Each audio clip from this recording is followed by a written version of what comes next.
শ্রী জিতেন্দ্র চৌধুরী মহোদয় যে shortage of teachers in schools in the state of Tripura short ডিসকাশনের জন্য উনি এটা এনেছেন ডিসকাশন করার জন্য, এবং খুব সুন্দরভাবে ওনার আলোচনা আমাদের সামনে রেখেছেন। পাশাপাশি এখানে আলোচনা রেখেছেন মাননীয় বিধায়ক সুদীপ রায় বর্মন মহোদয়। আমি এই পবিত্র সভার মাধ্যমে রাজ্যের শিক্ষক নিয়োগ এবং বিদ্যালয়গুলোতে শিক্ষকের যে বর্তমান অবস্থা সেই সম্পর্কে কিছু গুরুত্বপূর্ণ বিষয় আমি তুলে ধরতে চাই। মাননীয় অধ্যক্ষ মহোদয়, আমাদের সরকার শিক্ষা ব্যবস্থা শুধু এডুকেশন ডিপার্টমেন্ট, স্কুল, এলিমেন্টারি স্কুলের ডিপার্টমেন্ট এটা না, আমরা কিন্তু চাই, যেটা এখানে উদ্বেগ প্রকাশ করেছেন, যে আগামীর যারা প্রজন্ম তাদের জন্য এই সরকার একেবারেই চিন্তা করছেন না। কিন্তু আমি বলবো আমাদের সরকার এই ভবিষ্যৎ যারা প্রজন্ম তাদের জন্য আমরা সবসময় দায়িত্বশীল, এবং ভালো শিক্ষা নিশ্চিত করার প্রয়োজনে যা যা ইনফ্রাস্ট্রাকচার দরকার, পাশাপাশি বিদ্যালয়ে যে পর্যাপ্ত সংখ্যক যোগ্য শিক্ষা থাকা সেই বিষয়টাও কিন্তু আমরা সবসময় চিন্তা করি এবং সেটা করছি। আমি যখন আমার ভাষণ বা আমার বক্তব্য শেষ হবে তখন আপনারা বুঝতে পারবেন আমার কথার সাথে কাজের মিল আমাদের সরকারের। সেই লক্ষ্যে আমাদের সরকার ধারাবাহিকভাবে শিক্ষক নিয়োগ কিন্তু এখানে করছেন। যেখানে শূন্যপদ রয়েছেন সেখানেও ফিল আপ করার জন্য আমরা চেষ্টা করছি। একটা বিষয় আমি পরিষ্কারভাবে আমি এই হাউসে আমি বলতে চাই যে রাজ্যের মাধ্যমিক যে শিক্ষার অধিকার যে অধীন, সেখানে হাই স্কুল বা হায়ার সেকেন্ডারি স্কুল বর্তমানে মাত্র একজন বা দুজন গ্র্যাজুয়েট বা পোস্ট গ্র্যাজুয়েট টিচার দিয়ে পরিচালিত হচ্ছে না। কাজে এই ধরনের কোনো ধারণা কারোর মধ্যে যদি থাকে সেটা বাস্তবের সাথে এটার কোনো মিল নেই। এটা আমি পরিষ্কার করে এখানে বলে দিতে চাই। মাননীয় অধ্যক্ষ মহোদয়, প্রাথমিক স্তরের যে বিদ্যালয়গুলোর ক্ষেত্রে সরকার যে বাস্তব পরিস্থিতি সেগুলো বিচার করেই বিভিন্নভাবে সিদ্ধান্ত নিয়েছে।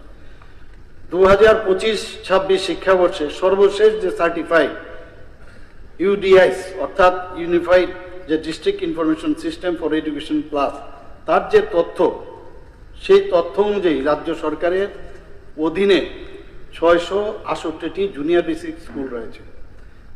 এর মধ্যে 426টি বিদ্যালয়ে, যেটা রয়েছে নিশ্চয়ই বলব, এর মধ্যে 426টি বিদ্যালয়ে বর্তমানে 2 জন করে শিক্ষক রয়েছেন, এবং এই বিদ্যালয়গুলির অধিকাংশ ক্ষেত্রেই এটাও কিন্তু দেখতে হবে ছাত্রছাত্রীর সংখ্যা সেখানে কতজন এখন, এবং তার যে জিওগ্রাফিক্যাল কন্ডিশনটা কীরকম। এমন এক জায়গায় যেখানে ম্যান পাওয়ারেরও স্কুল খুলেছে, আগেই খোলানো হয়েছে, অনেক আগেই যত্রতত্র স্কুল খুলেছে, যাই হোক সেখানে আমি যাচ্ছি না, কিন্তু সেখানের ভৌগোলিক যে অবস্থান সেটাও কিন্তু আমাদের দেখতে হবে, ছাত্রছাত্রীর সংখ্যাও দেখতে হবে, এবং যখনই আমরা শিক্ষকদের পোস্টিং দিই সেখানে কিন্তু যে পিপুল এবং টিচার যে রেশিও, যেটাকে পিটিআর বলা হয়, সেটাও কিন্তু আমরা বিবেচনা করি, এবং শিক্ষকের যোগ্যতা সেটাও কিন্তু দেখেই সরকার বা আমাদের ডিপার্টমেন্ট স্কুল এডুকেশন দপ্তর সেগুলো নজরে রাখে। টিটিএডিসি এলাকা নিয়ে সবাই সবসময় একটা ক্রোকোডাইল টিয়ার্স থাকে, কিন্তু আমি আপনাদের মাঝে জানাতে চাই যে আমাদের যে টিটিএডিসি এলাকা যে বিদ্যালয়গুলোর বিষয়ে সরকার অত্যন্ত সেন্সিটিভ। আমরাও চাই এখানে ড্রপ আউটের সংখ্যাটা আমাকে বলেছেন, প্রাইমারিতে ড্রপ আউট রেশিও আমাদের ত্রিপুরাতে প্রাইমারিতে 0%, কোনো ড্রপ আউট নেই। আপার প্রাইমারিতে 3.2%, সেকেন্ডারিতে 10.4%, এবং প্রাইমারিতে ড্রপ আউট রেশিও যদি আমি ন্যাশনাল লেভেলে দেখি সেখানে আমাদের 0%, ন্যাশনাল লেভেলে 0.3%। আমাদের আপার প্রাইমারিতে ড্রপ আউট 3.2%, সেখানে আপার প্রাইমারিতে ন্যাশনাল লেভেলে 3.4%। আজকে যদি সেকেন্ডারি লেভেলে আমরা দেখি আমাদের 10.4%, কিন্তু ন্যাশনাল লেভেলে 9.45%, মানে খুব বেশি একটা ডিফারেন্স নেই। কিন্তু আমি বলবো না যে এই ড্রপ আউট আমাদের এটা আমরা ধরে নেব, কিন্তু এই বিষয়টা খুব আমাদের চিন্তার বিষয়। কেন ড্রপ আউট হচ্ছে? যখন একদম প্রাইমারিতে আমার যে ড্রপ আউট নেই, এটা নিয়েও কিন্তু আমরা বারংবার আমরা বসেছি, কথা বলেছি যে কেন এই ড্রপ আউটটা হবে। মাননীয় এলপি সাহেব যেটা দেখিয়েছেন, আমার কাছেও সেই তথ্য আছে। ইউনিয়ন যিনি এডুকেশন মিনিস্টার, ওনার সাথেও কথা হয়েছে। আমাদের এটা এই বিষয়ে একটা স্টাডি আমরা করেছি, দেখা গেছে যে বিশেষ করে যেখানে টিটিএডিসির এলাকা, এখানে আপনারা সবাই জানেন যে আমাদের মাননীয় প্রধানমন্ত্রীজির একটা স্বপ্ন যে একলব্য মডেল রেসিডেন্সিয়াল স্কুল কিন্তু 21টার মতো অনুমোদন দিয়েছে, আরও দেওয়ার কথা আছে। যেগুলো স্টার্ট হয়েছে 12টা, খুব ভালো চলছে কিন্তু সেগুলো আমার কাছে যা খবর। তো এই যে স্কুল এর আগে যত্রতত্র যে খুলেছে, সেটা খোলার কারণে পাশাপাশি কিছু প্রাইভেট ইনস্টিটিউশন তারাও কিন্তু ওই সময়ই কিন্তু খুলেছে, প্রাইভেট ইনস্টিটিউশন। সেখানে দেখা যায় তাদের সব সুযোগ সুবিধা, জামা কাপড়, শিক্ষা সব দেয়। ওরা কি করে? তখন ওই ইনস্টিটিউশনগুলোতে চলে যায়, প্রাইভেট ইনস্টিটিউশন।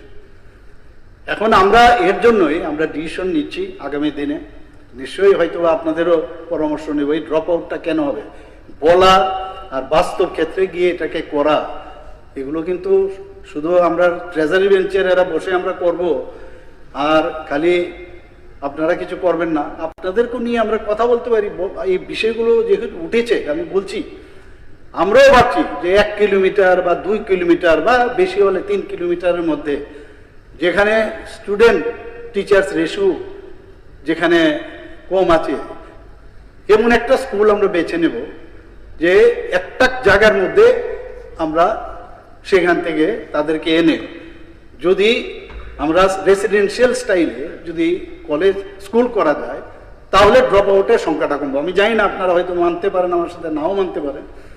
এই ধরনের একটা কিন্তু আমরা চিন্তা ভাবনা করছি, কারণ এইভাবে চলবেন। আমি রাজনৈতিকভাবে একটা স্কুল খুলে দিলাম, একটা পিএফসি খুলে যে আমার এখানে একজন ইয়ে লাগবে, আর আগে তো দেখতে হবে যে আমার স্টাফ আছে কিনা বা আমার যে অর্থনৈতিক সংস্থান রয়েছে কিনা, এগুলো আগে হয়েছে এগুলো। এবং এই বিষয়গুলো এখন কিন্তু বুঝার টাইম হয়েছে। এখন এই সন্ধিক্ষণে আমাদের চিন্তার বিষয়, মাননীয় বিধায়ক যেভাবে কথাটা বলেছেন যে পলিটিক্সের বিষয় না, এডুকেশন স্বাস্থ্যর বিষয়ে আমরাও এটা চাই। পলিটিক্স কে চাই? কাজের মাধ্যমে খালি কাজই করব। ভালো কাজের জন্য পলিটিক্সের কি প্রয়োজন? কারোর গ্যাস দিতে হবে, গ্যাস দিলাম, কারোর ছাদ দিলাম, বাড়ি দিলাম, এটার মধ্যে কি পলিটিক্স আছে? জল দেবো, জলের ব্যবস্থা করেছি, এটা আমরাও চাই। তো সেই জায়গায় দাঁড়িয়ে আজকে টিটিএডিসি এলাকার যেহেতু এখানে কথা হয়েছে টিচার্স এবং স্টুডেন্টসদের বিষয়ে, তাদের কত টিচার্স মানে নাই, সেই বিষয়ে আজকে আমি এই হাউসে আপনাদের সামনে রাখতে চাই। বিস্তারিত আমি আলোচনা করবো এখানে। টিটিএডিসি এলাকা এখানে যে ইউডিএস প্লাস তথ্য অনুযায়ী টিটিএডিসি প্রশাসনের তাদের যে অধীনে প্রাইমারি ও আপার প্রাইমারি যে স্তর রয়েছে, সেখানে প্রায় 321টি সিঙ্গেল টিচার রয়েছে। মাননীয় এলওপি সাহেব বলেছেন 372, আমি জানি না, মানে হতে পারে ডিফারেন্স হতে পারে, বাট ইট ইজ 321 আমার কাছে যা রিপোর্ট আছে। এবং এই সমস্যা সমাধানের জন্য রাজ্য সরকার আমরা কিন্তু অলরেডি আমরা স্টেট থেকে স্টেট ম্যানেজ স্কুল আমাদের এখান থেকে 2684 জন শিক্ষকের এডিসি এলাকায় এডিসি ম্যানেজ যে স্কুল সেখানে ডেপুটেশন আমরা দিয়েছি। পাশাপাশি ওনাদের কাছে আমরা বললাম যে এই যে সিঙ্গেল টিচার স্কুলগুলো আছে জরুরি ভিত্তিতে এই যে আমরা যে স্টেট ডেপুটেড টিচার আছে তাদেরকে রেশনালাইজ করুন আপনারা। দেখা গেছে একটা স্কুলের মধ্যে প্রচুর দিয়ে রেখেছেন, আবার আরেকটার মধ্যে এক কম দিয়েছেন। আমরা একটা চিঠিও দিয়েছি ওনাদেরকে, বলেছি, ইভেন আমি বলেছি ওনাদের সাথে, আমি যে প্রশাসনিক যিনি ওখানকার হেড আছেন ওনার সাথে আমি কথা বলেছি, আমি যাব, আমরা বসে চলুন ঘুরি, আমরা দেখি, এবং উনি এগ্রিও করেছেন। এবং আমরা এই দৃষ্টিভঙ্গি নিয়ে কিন্তু কাজ করছি। আমরা বাস্তবসম্মত সমাধান আমরা চাই। মাননীয় অধ্যক্ষ মহোদয়, এখানে 2016 সালে ডাইরেক্টরেট অফ এলিমেন্টারি এডুকেশন যখন প্রতিষ্ঠা হয়, স্নাতক অস্নাতক মিলিয়ে প্রায় 5,628 জন শিক্ষক নিয়োগ করা হয়েছে। এই যে 5,628 জন নিয়োগ হয়েছে, এর মধ্যে শুধুমাত্র 2018-19 শিক্ষাবর্ষ থেকে আজকে 2025-26 শিক্ষাবর্ষে 4,879 জন স্নাতক ও অস্নাতক শিক্ষক নিয়োগ করা হয়েছে। যদি মাধ্যমিক স্তরেও আমরা দেখি, সেখানেও কিন্তু আমরা উল্লেখযোগ্য সংখ্যায় নিয়োগ করেছি। 2018 সাল থেকে মাধ্যমিক শিক্ষা অধিকারের অধীনে 1,413 জন পোস্ট গ্রাজুয়েট টিচার এবং 1,471 জন গ্রাজুয়েট টিচার নিয়োগ করা হয়েছে।